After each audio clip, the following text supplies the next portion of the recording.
Good morning.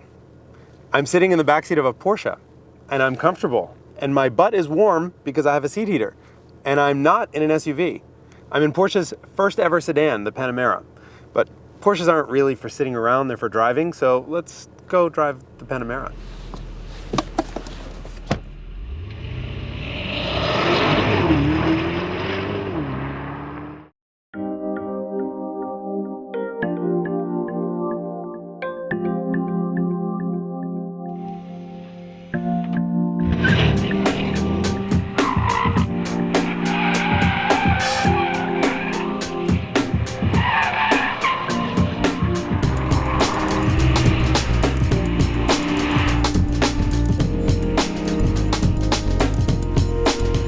All right, who am I kidding? Porsches aren't about the back seat, they're about the driver's seat, and so I kicked that guy out and threw him on the side of the road and left him for dead. But the important part is I'm driving the Panamera Turbo. As you can imagine, it has a twin turbocharged V8. This is a 4.8 liter making 500 horsepower.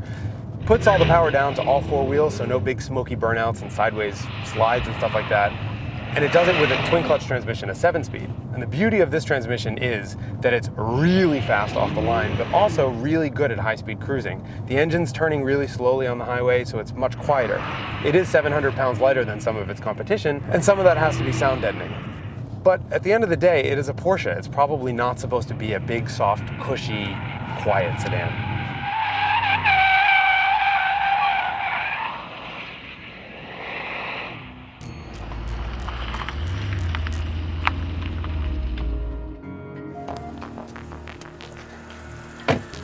But this Porsche wasn't exactly created in a vacuum. There are already a couple of 500 horsepower German sedans. We have two of them right here.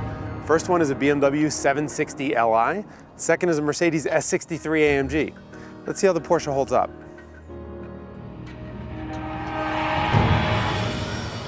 BMW started all this insanity with putting a V12 in a 7 Series about 20 years ago. So it's only fair that we have a BMW with us. Normal V12s just aren't good enough anymore. BMW hung two turbochargers on this 6-liter V12. It makes 535 horsepower, which is enough to stop the planet from rotating. But despite all that speed and power, it's a V12. It's quiet, it's smooth, you don't really notice it. You just look at the speedometer going higher and higher and higher and wondering how you got there. It's a BMW in the handling and steering department as well. The steering's tight, the handling is just spot on perfect. It's a real driver's car. But it's not as much of a driver's car as any other BMW. It's so long, the backseat is enormous, which is great if you're carrying people around, but it doesn't have that sports car edge because of the 12. It's quiet, it's smooth, it's a really great highway cruiser and a really great handler, but you wouldn't know it.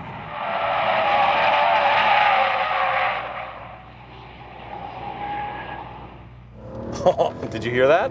I have to do it again. Oh, that's not a V12.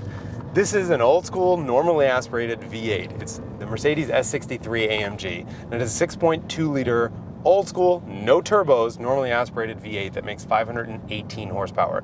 518 is smack dab in the middle of the other two cars, but it does it in such a different way. It's a motorsports type of engine. You gotta rev it, you gotta work it, and the reward is that ridiculous noise, that unbelievable noise. This is the Mercedes S-Class, of course, that surrounds that engine. And the S-Class has always been a great high-speed cruiser. It's a really comfortable car. And this one especially is really glamorous. There's something very elegant about the interior. There's something very elegant about the exterior styling. It's just a really great car to spend a whole day in and drive around in. It's a little bit older than the other two cars, so it's at a slight disadvantage in terms of its computers and its interface. But I don't think it really suffers for it. The most important things like that really creamy ride quality are all there. There's just something substantial about this S-Class. It feels like a tank. If there was one car that I had to use to hit a bus, it'd be this Mercedes. And I bet the sound that big accident would make wouldn't be half as loud as this exhaust.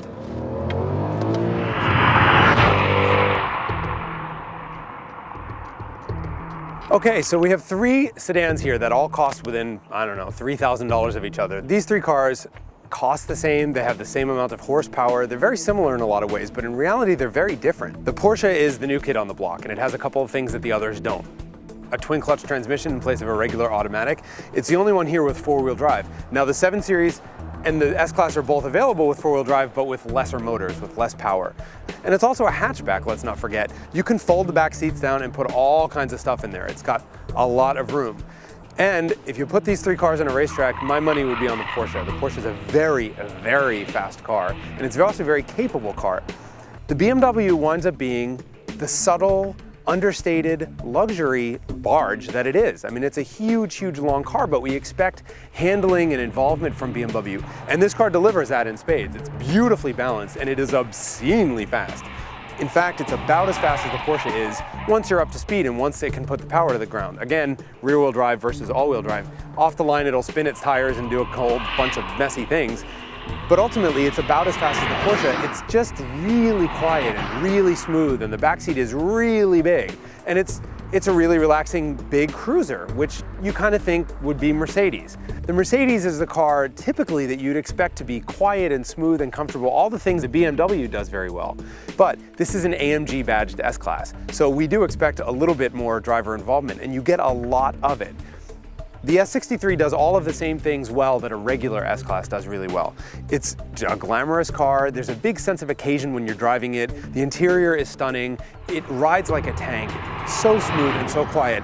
And then you start the engine and there's this huge amount of noise and the power delivery is unbelievable, and it winds up putting a bigger smile on your face than either of the other two cars do, just because of the sound and the vibration and the experience and the whole thing. It may not be as fast as the other two cars, but if I had to choose the one that I think does the best job of coddling its passengers and also being really, really exciting to drive, it's the Mercedes. All right, that's a wrap, guys. But you know, who put this coffee cup here? I cannot believe you guys are littering. Littering here. Thanks.